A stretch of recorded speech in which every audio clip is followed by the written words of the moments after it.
Thank you for, accommodating my schedule. I know this isn't your normal recording time. No, not at all. This is actually perfect. This was it. Yeah, it was actually. Okay, well then I take it back. Fuck you guys. Yeah. You know what I mean?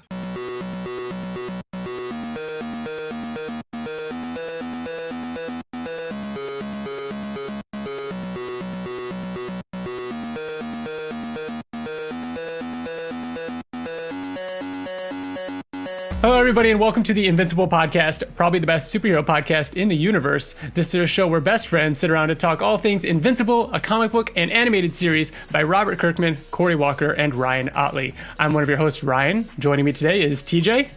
Oh, hello, it's TJ. Bill. Bastard. Hi, everybody. And kind of funny's Greg Miller. Is there drama about who gets introduced first? If it's TJ or There's Bill? drama. There is, and there is zero thought put into it every time.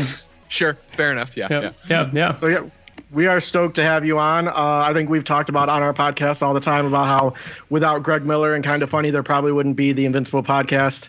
So we're stoked to get you here and to talk some Invincible. Yeah, man, we've said it. Thank you for taking this initiative and running and making the show and having it go this long. Obviously you guys know, well, I wouldn't be here if not, but you know how much I love Invincible. So the fact that in some small way I was able to help you get the good word out to more people, especially now in this renaissance of Invincible. Right? Mark, I'm very stoked. It's great. I mean, it was about 4 years ago when I was spamming the Kind of Funny morning show chat and getting yelled at by Zyger. You're the one who was popping in? That was me. I am the cannonball. That is like one of my favorite moments. That is one of the best videos. You lost your mind.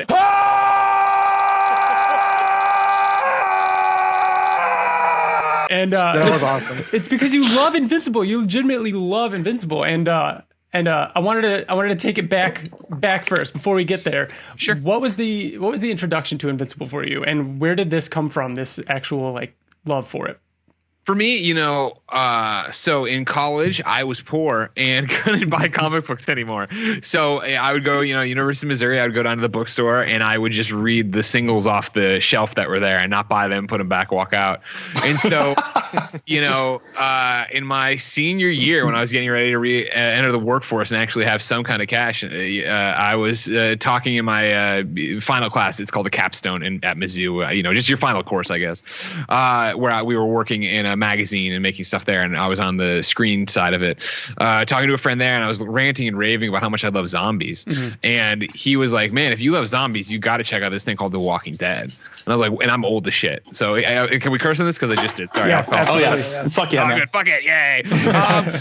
I was like, "What's The Walking Dead?" And I'm so old that Walking Dead. He's like, "Oh, it's this comic book. I have the first trade paperback, and the second one comes out, or I think I had the first two, and he's like, the third one comes out in 6 months. Like it was that early on the train of what The Walking Dead was."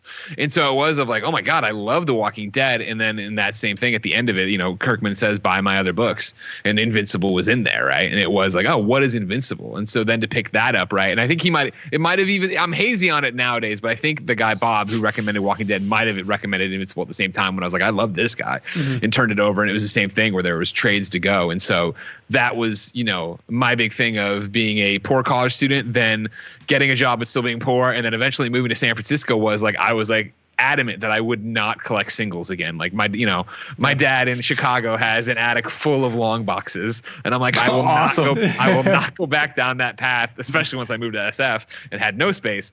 I was like that when I came out here, I was very much stumping for digital comics, everything, because again, I'm old and that wasn't a thing yet. But more than anything, I was like, you know what, for Invincible, I love this so much, I will commit to buying every trade paperback, and I'll keep up that way. And so it was that thing of picking that up and then waiting on those 6 months, you know what I mean? And then eventually Amazon comes around and gets really going, checking Amazon on when it's going to drop. And it's a series I loved so much because it starts so traditional. And it is very much like, I'm a huge Superman fan, if you don't know. And so it was this whole thing of, here's this book, and it's going to start very much like Superman has Superboy. Stick with it. And then you get rolling, you see this comic book evolve and change and do everything I think people have a problem with other comic books do everything right that other comic books get wrong.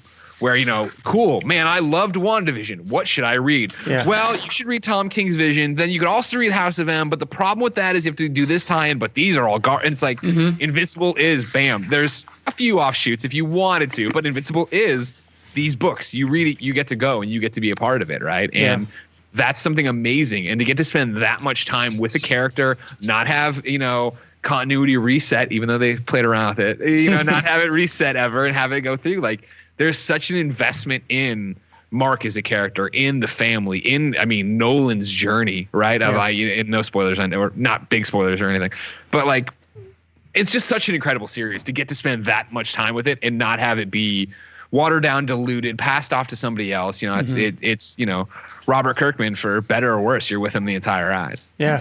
Yeah. And go ahead, TJ. Knowing like what it's like to have something incredible, having read or watched something incredible and wanting to share that with the world, who out of the Kind of Funny crew did you first kind of go to and be like, you have to read this? Oh my gosh. I mean, anybody who will listen, right? At this point, I couldn't tell you if I'm what turned Tim onto it or if he was already going. And then Kevin, I think, already was as well, right? I mean, Kevin loves Invincible, arguably more than me, right? Yeah. His dog's named Cecil, like, and that's great. Based on Invincible, awesome. Right? But it's the other way around. I have the honor, I don't think of it so much with the Kind of Funny guys, because that is so hard. Andy Cortez, right? I've been barking up that tree forever, right? Of like, Invincible. He's like, no. And that's why he's excited for the animated series, is just because comics don't do it for him in that way. But that's going to be great to get his perspective too. I don't mean to jump around to animated series now too, but like getting his perspective as someone who hasn't read the comics, because we're so close to it. So when it comes to the animated series, we're going to be coming at it from that point of view. Yeah. So it's going to be really exciting to hear what Andy has to say. I even saw, it was probably a year ago, Snowbike Mike was starting to read it. So like it's getting there. Well, if you hang around me long enough, you hear me talk about it long enough, I wear you down. Yeah. I get you to go eventually be part of Invincible somehow, right? Yeah. We were joking around about it last night. I was talking about Invincible and the animated series and stuff, and now Lucy wants to go read them all, my roommate, because they're all, my bookshelf is her bookshelf in there, so she sees them all lined up. And you see it for the longest time, but until you understand what it is or somebody gives you a real good push, you don't go for it. That's great. That first jump is always the hardest with anything new. And Invincible, like you said, it starts out so typical, and it's so hard to get, like, even if someone just reads like the first issue or the first 3 even, they're like, okay, like I get it, but it's so hard. You said it too, like when you were on IGN when they did the live stream, the fan fest. Like the question about like, how do you get people excited without telling them the twist and stuff, and it's hard, man. Invincible is a hard series to kind of get people, because TJ tried, and he was you know what I mean? I was The Walking Dead, and he was like, Bill, please just fucking read this comic. Like, read it. And I was like, I don't know, man. And it took like 2 or 3 years for me to finally read it. But I mean, once I did, it's just like life-changing. It's fucking life-changing. And here we are on the Invincible podcast. Right? Yeah. You wanted it. Like, that's the thing for it, right? Of like, I'm not nervous isn't the right word, but I do think we are, and even though obviously WandaVision and stuff's happening, like, there's so much superhero content, which obviously is amazing for us, right? We love this genre. We're here. There's so much things to do, but you do worry at what point is too much. There's just too much to worry about for people. And so like, The Boys, right, was able to come out on Amazon and be from the jump, right? This is what we are. We are so different. We like, fuck soups. This is that, yada, yada, blah, blah, blah. And like, you just looked at a trailer or a commercial for it and you got that this is different, right? This isn't Marvel. This is DC. This is something in between. And so that I do feel is the biggest hurdle you have for Invincible right now, is if somebody starts up the first episode and it is normal, oh man, it's Superman and Superboy and Lois lives here, and like, you know what I mean, if you just go, oh, I get it, and you bounce before it's done. And so that, like, as I asked on IGN, right, like, how do you keep people invested? Where do you put the twist? How do you do it? Because you need to have attachment to the character. Exactly. Right? Like, and it's so hard. Even now, I know we're talking about some spoilers, but we don't have to spoil everything, whatever. But like, the book works so well because you just didn't see it coming, and when you got there, you're like, what the fuck? And so to then ask a viewer who has Twitter in their hand, has movies on demand, has a job, has Instagram, like, there's so many other things pulling you at any time, to sit here and like, it's the same thing we hate in video games, right? Like, oh, it gets really good 30 hours in. Like, I don't think it's going to take us that long to get really good in Invincible, the animated series, but even one episode, right? If one episode is just going to be, he gets his powers, I'm invincible, cool, and that's the end. Like, you're like, ooh, okay, like, do you stick around for an episode 2? And so you hope that there's enough of us that are crazy out there to be like, it ends on whatever it ends with, and we're like, next episode is, blah blah blah. This I don't know how they're going to do that. And that's the crazy thing is that we're just talking about what happens after 7 and maybe 11, 12 issues. There's a lot more comic after that. So we love this comic, and we're walking on eggshells because it's something that happens in the first, fraction of it. And that's not even to say, like, so I know when a lot of people are upset because they might infer something from a poster or a trailer or something. It's like, yeah, that you could see that as a spoiler because it's a twist, but really it's the family drama and it's where it goes from there. What happens to that character after that twist for the next 130 issues is really the spoiler. That's where the meat and the actual what makes Invincible so good lies. Well, the closer we get to the animated series, and the more I think about my own journey with Invincible, which is so interesting, right? Because unlike you guys doing a podcast all the time, like mine ended, right? The book ended, and I put it down, and then the movie gets announced, sure, and then the animated series. That's great, but like it's been so long since I did, I guess, a critical analysis of what I thought of Invincible or where I think the characters are, yada yada yada. And so even watching the clips they've put out of Omni-Man and Invincible like playing baseball, right, or playing catch up there, or seeing them interact and like being like, oh right, like Mark is straight up a high school kid, like you know what I mean? Yeah. I'm sure I don't know, I shouldn't project that on you. Like I think of Mark in my head as the Mark we know from late in the books and where he's at in life and everything else that's gone on and all the journeys he's been on. But to come all the way back to this and have this reset point, and like it's not because obviously it's still the thing, but it's like, so for us and fans, like a reboot in a way of just like, oh right, like this isn't, the destination might be the same, it might be completely different, but like we have a journey to set off with this person on. It's like, wow, that's crazy to think about. It is. And what the animated series is already doing is like the clip that they released of him talking with his parents. We don't get that in the comic book, that dynamic of like, don't make me get the spray bottle. And it adds so much to his character, and it's a reboot, but it does its own thing. Yeah. Yeah. And that's the line. It's going to be fascinating to watch them walk. It's the same thing as anytime you adapt anything, but like there's so many great jokes in Invincible, but like I want to see some of them in the comic, but I do want to be surprised on others, and I don't want it to just like if it is the same story, which I'm sure it won't be, but if it was the same story, right, it's going to get like, oh okay, I know what's happening, or oh this is what, okay, yeah, this is going to happen, then that you start trying to piece it all together. Like it'll be fascinating to see how they get around all that. Yep. Mitch Krasson wanted to know who you're most excited to see in the animated series. Dude, for me, I'm a huge Alan the Alien fan. Yeah. And so Seth Rogen playing him, like, I'm excited to see how they do that. Because I think, I don't know, it's the most fascinating thing of when they came out and announced the stellar voice cast for this animated series. I looked at everyone and I'm like, yeah, that makes sense. But it was also especially as clips started coming out, this strange thing of like, oh, wow, like, I never thought about it. But when I read Invincible, I didn't have voices for them in my head. Like, I don't read comics that way necessarily. Yeah. Now, reading Superman, it's not like I think, oh, I hear Henry Cavill or something like that. Maybe I hear Christopher Reeve, but that's a conversation for another time. But for the most part, right, like I read it off the page and my imagination does the work for it. And so to get out here now and have Seth Rogen, such an identifiable voice, but also such a fan of Invincible, coming in to be Alan, who I would say is my favorite character. Like, I'm fascinated to see what he does with it. And then again, we're talking about the journey, right? Like, the way Alan shows up in the first issues to where Alan goes at the end, like crazy. Exactly. I actually wanted to get your perspective on that because there was actually a large following of people who thought that the best person to voice Alan the Alien would have been Greg Miller. And then they just completely went against that and went with this Seth Rogen guy. Yeah, I know, right? It's like, okay, we get it. He has the movie rights. Like, he's producing this or whatever the hell. No, I'm glad they didn't take me. Like, I hate.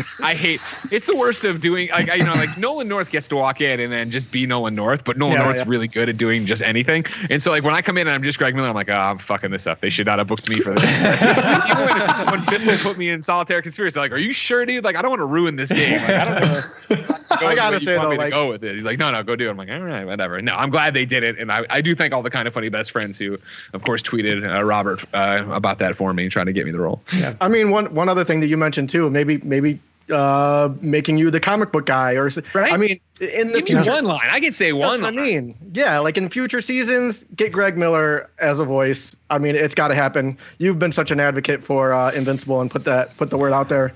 I want to see it. Yeah, make it happen. It's my hope for it, honestly, is like that this just dwarfs anything I ever did or we ever did. You guys, right? Like, it's that thing of like, I love The Walking Dead, obviously. I love the comic and everything that happened with it, but like, it's nice to see Invincible finally getting its due. I mean, you talk about, you getting in the chat and me having the freak out moment on the morning show, right? It was because like I had resigned to that never happening. Yeah. That like, okay, cool. Like, and I, in a lot of ways I get it for all the stuff we're talking about of like how hard this story is to tell because you need to let it breathe. And again, like one of the reasons I think we're all so attached to it is the fact that we were with it for 130 plus issues of this comic, and to go through it for years and see Mark change alongside our lives all change and stuff like that. So you get there and like, how would you ever put that into a 2-hour movie? And like that was always the conversation with friends, right? Of like, okay, you do it, but where do you cut? Like, where is the? I'm still fascinated by that too. And Kirkman has said that the script is interesting. They've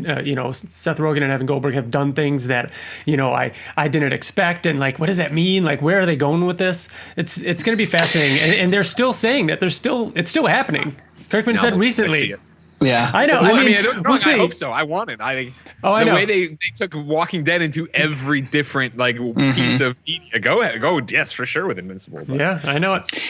What's interesting is I was thinking about this, that comic book adaptations work really well if it's like a very broad like story to tell. Like Batman, you could take any story over the past 50 years and make a movie about it. Yeah. But Invincible is so hard, and that's why a TV show, in my opinion, works probably better, because there's one linear story to tell. There's not like, oh, we can use this Mark origin story, or we can use this Mark origin story. It's this one story.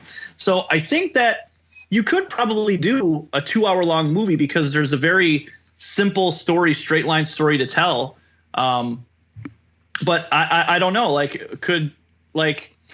we always feel that way about everything that we see, and then all of a sudden we're like, oh yeah, that hour-long Deadpool movie. We met Deadpool, we fell in love with his girlfriend, and then by the end of it, we're like totally invested in these characters. So, it's just.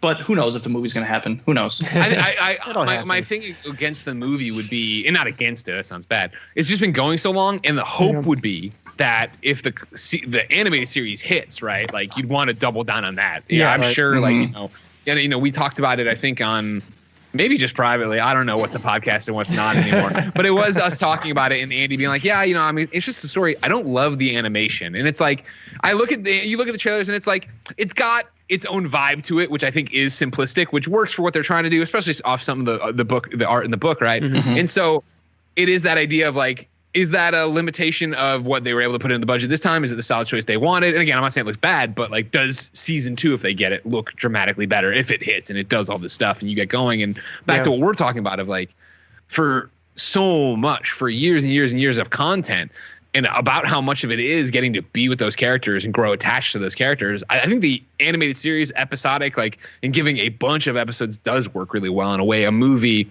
while being exciting, it would be the usual with the animated series, I could see a world where we actually finish Invincible. Yeah. Where we actually get all the way through what the comic was. Whereas in a movie, I don't think you'd ever get that, right? Like there's just not enough movies and times and contracts to get all the stuff done. Yeah. I think not only that, but you get all the B stories, all the B villains, all the stuff that makes Invincible great, when Elephant shows up here and then 60 comics later, you're like, oh, there he is. And he's got Tether Tyrant. If Tether Tyrant isn't in the show, I'm going to be so fucking sad, because he's like my favorite. Him and Dinosaurus. Just random side villains like that. Yeah, you'd miss out on all of that. So the movie would have to be truncated down into okay, we're going to take this storyline. It's the storyline about this race of aliens and what they did and what it led to, and and so on, and boil it down to just that. And you're going to miss a lot of everything else. But ultimately, I mean, if that's the story and it works, then they probably know better than I do. Then it works. Yeah. And I mean, that's the thing too, is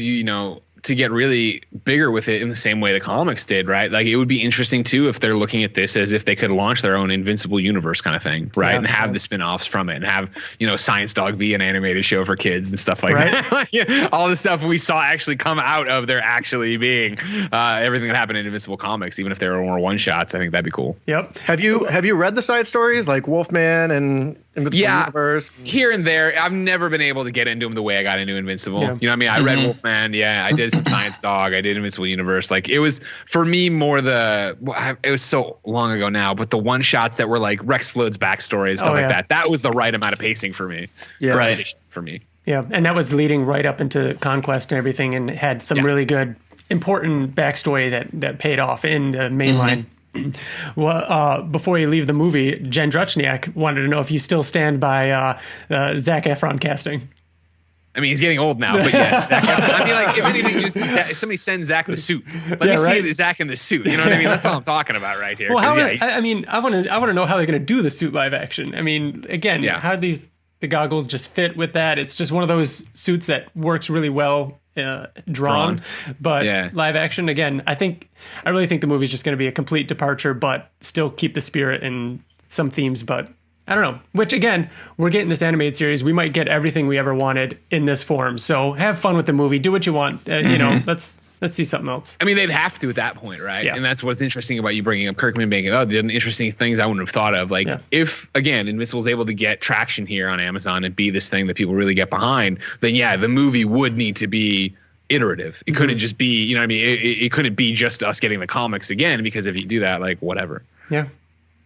I think a good example of that is like the Wanted movie to comic book series. Like Wanted, the comic book series, is so fucking different from the movie, but I love the movie. And I wasn't like so in love with, the comic book that I felt alienated because it was so different. But I think like even that kind of departure could work and maybe is necessary in that because like how many times are we going to watch the same fucking thing over and over again? Like we get a whole episodic animated series. Now we have a movie to do the same thing. So that's a good point.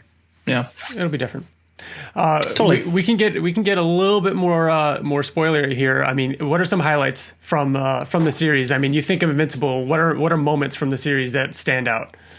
I mean, for sure, right? Like Omni-Man's twist, and because that was just so solidified. And like you said, what this thing was. You mentioned Superman, and growing up as a huge Superman fan, this was that comic that was like, hey, here's your Superman archetype, and the fact that it just completely broke everything, right? Which even now, like again, like you talk about this now to 2021 world with Injustice and the DCEU and everything else, you're like, this was groundbreaking at the time. Yeah. You know what I mean? You dial it back 20 some years, it was like, holy shit, what is going on here? Blah, blah, blah. For that, what I always have loved about Invincible is what we're talking about is the. Kirkman always does this in Walking Dead too, and obviously in Invincible, but always that flip of the page of what you're going to get surprised with on the other page and where you're going to go. And so, for me, it was always the shock of being in this universe, in this continuity that wasn't going to reset itself. And that's, something I loved about post-crisis DC all the way until they ran up and started rebooting everything, right? And so it was like the idea of getting in there and knowing characters. So like you want to, I have always loved and been terrified of Angstrom Levy, right? Like he was always my favorite villain of just because early on he was like such a great motivation for him to hate Mark, the ability to hop back into the forest, the terror of him dropping him somewhere and leaving him. Like I remember like you're flipping those pages like, holy shit, what is going to happen? Right? Like that was stuff that caught me off guard in the same way of like, the page flip of meeting Oliver. Yeah. And you're like, oh my God. Like, and it's like, and it was that. Any other, thing I think would have written off or done whatever, blinked him out of his, to send him to boarding school, but to bring him home and have him be there. And like, that was always these things too, that I can't wait to see them portray in the animated series, obviously with the cast they have, but was, Debbie's heartbreak over Omni-Man, over Nolan, right? And like how well that played in the comic of her in that Lois Lane role, everything's great. And then to see her world shattered and her rebuild it and then him re-enter the picture. And like, they just did so much stuff that like, Invincible, obviously for me, when I think of it, I think of these stories, but I also think of Ryan Ottley's art and I think of the action and the detail in it. But to take that to the emotional scale, right, of some of my favorite things in this book or in the series, right, are the moments that aren't superhero-like. It is them talking. It is them being people. It is them giving a glimpse to us of not what it would really be like, but what that other side of a superhero book would be that you don't get to see them dealing with this. And, I always love, it's early on when Omni-Man goes into the portal and the portal shuts behind him and Mark comes home and he's like, Mom, and she's like, oh, no big deal. Like, whatever. Like, that's fine. And then like time goes by and he comes in and he's all disgusting and his beard's grown because he's been gone for so long. And it's again, like this established of like this universe has all the comic book tropes and love, but they're going to twist him and take him in so many different ways. Yeah. You mentioned the art, and I think the art plays such a big role in what makes the Invincible, comics so great. Ryan Ottley's art, Cory Walker's art. Another question that Mitch Krasen had was, First of all, he says congratulations on your suite, which I see it in the background there. Jim Lee, PS5 that he did for you, which is awesome. He also wants to know if what other art or comic books do you treasure? Oh man. It's funny because it's this exact thing. I haven't put it up in a while. I can break news for you guys. We're going to be moving soon. And so I'll be changing my entire setup and I'll be hanging stuff behind me. But it's the Ryan Ottley commission I had him do at whatever Comic-Con where I'm a Viltrumite, right? And it's on the cover of Invincible and it's me screaming and it's me in the suit and he put the only color in it's the red of blood and stuff. Like that's in Lucy's room on the bookshelf, shoved between two things to keep it protected. And like, I'm definitely going to get that framed and get it up when we get to the new place or whatever. Yeah. That's one of the best commissions I've seen him do. It's perfect. It was such a cool idea to do that too and put you in a Viltrumite suit. Yeah. Right. I have some mind-blowing news for you, Greg. You mentioned Angstrom Levy, right? Yeah. As being like an amazing character. Don't do this to him. Don't do it. Did you know that Robert Kirkman yelled at us for saying his name wrong? That it is actually pronounced, and this is gonna fucking ruin your whole day. It's pronounced Angstrom Levy. Get used to that, bro. We're still not used to it. It blew our mind. Hold on, I'm putting this into Google. How do you pronounce it? We did the same thing. We did the same thing to him, and he was like, "No, it's Lee Angstrom Levy. You guys always say it wrong." It was something to do with like he had like based on an old teacher. college professor. Yeah, college professor. Maybe the college professor was saying their name wrong. Hold on, I'm getting through a Polestar 2 ad here to see how YouTube tells me to say. Nice. I think we did this, and it's Levy. I don't know. I feel like we did it, and it was Levy. It's Levy. I think if it was Levy, it would be Leevy. That would work because it's Levy. Yeah. Wow. Yeah, it said Levy. It said Levy. Now this is as shocking as when I found out Luminous is not Lumines. So there you go. Lumines. That's always the hard part about anything that isn't an audio experience. You go there, you say your thing, and then you get to hear it, you're like, oh wait, that's not how you say it. Oh my god. There are some other things too, like I call them Thaddeus forever instead of Thaddeus. I don't know where we got that from. I don't know where that came from. I mean, the biggest sin was Viltrumite. Viltrumite. Yep. Oh, that one I do know well. Where I think it was Kevin. Yeah. Where I said the Viltrumite, and he's like, "You mean Viltrumite?" Yeah, And I'm like, I looked at the word. I'm like, yeah, I guess you're right. We went like 50 episodes of this show calling them Viltrumites. We still catch each other, and it's good to know that Kevin was doing the same thing because we always just attributed that to. Oh no, it was me. Maybe Kevin had it right. I'm the idiot. Oh, gotcha. We're all the same kind of idiot. Okay. We thought that maybe it was just like a Western New York thing, that it just something that we just started on our own. Yeah. No. Sadly, you're not special. We're all silly. Not at all. I've got one here from Devin Barry. He asked, "What is your ideal Invincible video game? Would you think just an appearance in Mortal Kombat or something focused more entirely on just Invincible?" Now I know that I for everything we're talking about, and this is something I always said about Superman as well, and now it maybe be the revived whatever, but a Telltale game. Yeah. Where I think you get into these things where, oh man, you can't make a Superman game. He's too powerful. Obviously, Mark, incredibly powerful too, but gets tested all the time. So you could do Invincible from the start. You're learning XP trees, yada, yada, yada. But for what Invincible is, I think it would be really cool to do a Telltale style game where it is you're presented with choices, you make your choice, and then it plays out that way. And see, what choosing to save Eve means to what happens to your mom. Like have it, be it's all on its own thing. And like, especially in a series and a story where there are consequences to every action. Like they do come back. They might come back, 50 issues later, something happens. But the fact that they do exist, that kind of game would be there and would give you then the ability to have cutscenes that are the really powerful, breaking down walls, smashing through things, and I don't think it have to be as quick timey, but again, it could be that, you miss the button prompt and you are getting your goggles knocked off and your teeth are getting smashed. Which works well with Invincible. I mean, there's major points throughout Invincible that deal with alternate timelines and Mark's alternate versions of himself, and maybe you're playing as one of those, and how it got to that point. I feel like it sucks because there's no and the Superman game for Xbox 360, I think it was Superman Returns. Yeah, that's like the only. I mean, other than the other Superman games for like N64 and stuff, I can't see. Oh, and the Iron Man game, the Iron Man movie game that came out. Yeah. Or not Sega, sorry, Sega produced Sega. Yep. So like it's just I can't. The locomotion is my problem. Like flying is just not fun if it's not done right. I don't know. Like, and Spider-Man works so well because the locomotion is fun. Batman works so well because getting around is so fun because it's limited. And I don't know if they could do Mark. Well, no, like flying around, which is why I think you're right. Like a Telltale game. There's too much story there for him to just be in the fucking Mortal Kombat game. We would get 10 Superman games before we got an Invincible, like open world game like what you're talking about. I mean, we haven't. I know, but that's why. I mean, we'll get a Telltale or a Brawler or a Fighter or something before we get anything like that. But maybe. Yeah, I don't know. That's again the whole problem with like you're talking about superhero games in general. Why everybody always looks for them, because Superman, the whole thing. Whenever you have a Superman game, somebody immediately tries to fly to space. Sucks. You know what I mean? You hit the skybox, like garbage. This thing's stupid. Yeah.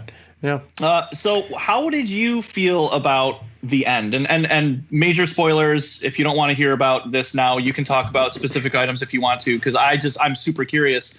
Because I know how we felt, and we talk about, dude, we tear Invincible a new one sometimes. You know what I mean? So it's not all about, smoke and mirrors and making it great. But what did you think of the end? Like, were you satisfied with the end of all things, and especially that last issue? Like, what were your feelings like around that time? I was satisfied. I thought, there was the. Not depression, but obviously the bittersweet nature of knowing it was coming to an end and having that countdown for so long. And it was that question of like, how are they going to land this? And I remember talking on the Comic Book Club over and over with Kevin about it, of just like Walking Dead. I was always like, is not going to end happily. But I'm like, I could see Invincible do it, but I could also see Invincible be completely off the rails. And, as you saw him and Eve start to pull apart at certain scenes or this, that, and the other, let alone with him being gone for as long as he was during Tara's life. Like, there was so much going on that I wasn't that thing of like, I don't know how do you do this? How do you wrap this up? And so again, for a book that I feel like is a journey, it's a journey. This book takes you on a journey that most comic books don't get the chance to. They get nipped in the bud. The writers switch. This happens. You get your story. You get your arc, and it's over for them, right? Or you get your story, and it's Kingdom Come, and it's four issues, and that's it. Like, this is the thing. This is the story. To get that final book, to get going on it, and then we're skipping time. Time. And it was that thing of like, and it was shocking and jarring and not what I expected, obviously. But then to get to the end and have him be there and be happy and have it be that it did all work out, right? And but it all worked. It all worked out, but it wasn't happily ever after. You know what I mean? The fact that they didn't leave us with questions of like, well, did she become a superhero? What happened here? What about it? And like to see him, struggle with that even and have pangs of what Nolan was going through and as Omni-Man and as the Conqueror and stuff like that, and like. It's a hilarious scene, right? But it is the scene that sticks with me, right? Where Mark interrupts her having sex, and he's like, "That boy's beneath you," and she's like, and then the joke is, I was beneath him. I was, he's like, I like that. Tara. Oh my God, so good. He fell into that deal of trying to rule and like what that hierarchy meant to him, and yada. But you see him come out of that even, right? As he goes through more of his own experiences. Like, I think it was an impossible feat to land the series in a way that would make everybody happy. But for me personally, what about you guys? I mean, we all agreed that it was phenomenal, and we got to see, like you said, like it ends, but at the same time, he gives you just enough to imagine what, 300, 500, 1,000 issues would have looked like. And it still had all that emotion. And it wasn't all happy. I mean, you can see that there were pains along the way, everything with Marky. There were things that, villains that popped up and heartache and hard things that happened, but there was also good things. And at the end, it's a very peaceful, satisfying, happy ending for something has outrageous amounts of gore and violence and ups and downs and drama, and it's all about family. And at the end, it comes back to him just with his family. My big thing with the last issue in particular and how it ended was that, to your point, when Tara started to grow up, I was turning the page. I'm like, no, stop, please, no, stop. Like, seeing her grow up. But anyways, I feel like it's so easy in a comic book like Invincible, where there's so many characters and so many storylines, that you just pander. You just pander to everybody, pander. And that's what Endgame was for me. Like Endgame was just like, oh my God, now Tony Stark is meeting his dad and now fucking Thor's going back and it's like pandering galore.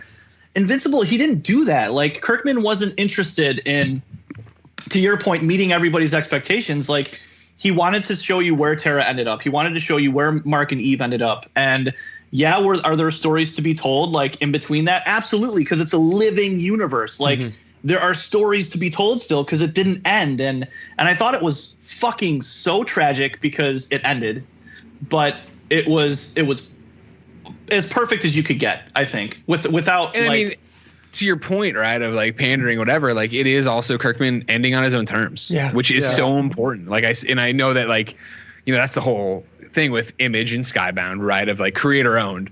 So there really isn't somebody to step in and be like, yo, stop the book. What are you doing? And so like that's a powerful struggle, I imagine, for him, especially with Walking Dead, obviously, is it's this juggernaut, but also Invincible, and like wanting to do different things, wanting to go, but in like we're saying, I love that, especially on reflection, the time jumps and the skips and seeing everything of like, oh, these are things he was percolating on that you can that if he was going to go the full 500 issues, this is what you could see it being. But also, you know, like something tragic could happen, and you never get any of that, right? We have it end on a weird cliffhanger in the middle and a half finished script. Like I appreciate that it's done, and I especially now, right, with you know somebody like Luce wanting to get involved with it, being like, cool, here you go, it's right all here. There. Yep. Yeah, exactly. Just go have it. And unlike with, I mean, I guess you can say unlike with Walking Dead, but Walking Dead came out and the comic was still going, and so you have these two things that you're kind of balancing at the same time for people who are interested in it, and then you have to think like, okay, so is one affecting the other or any at all?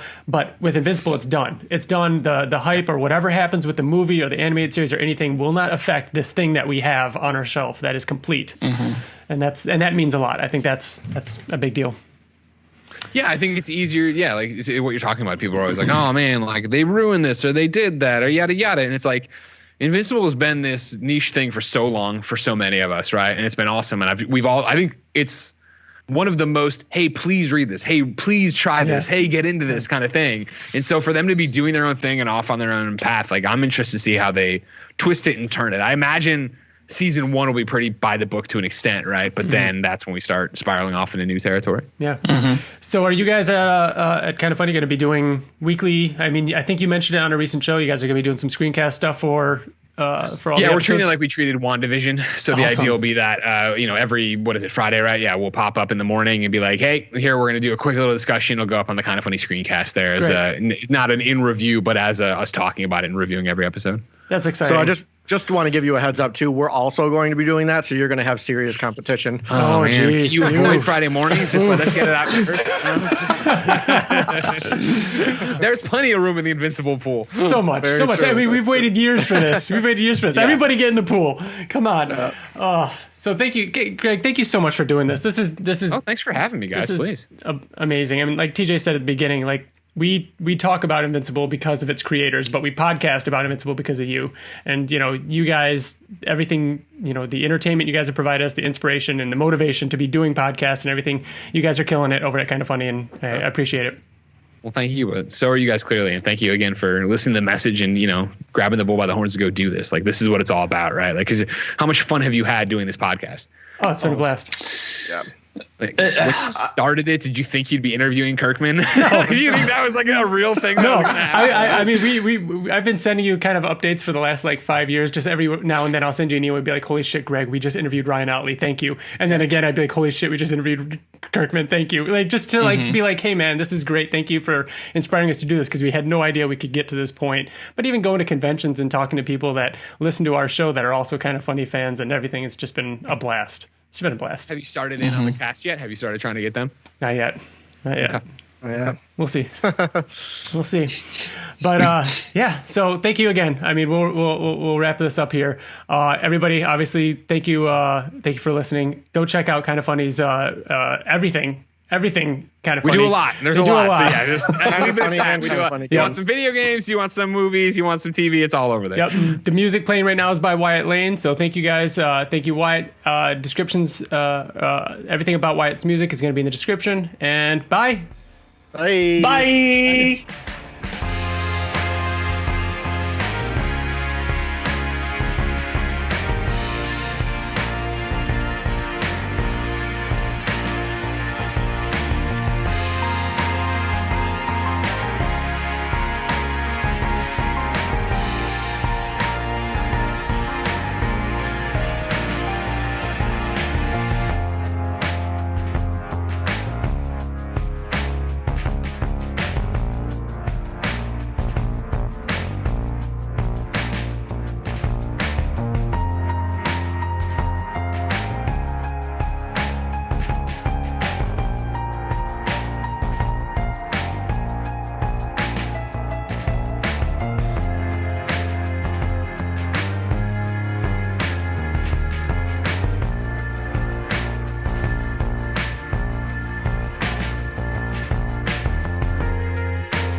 Just wanted to hear your thoughts on the return of Invincible. Also, thanks for the years of inspiration.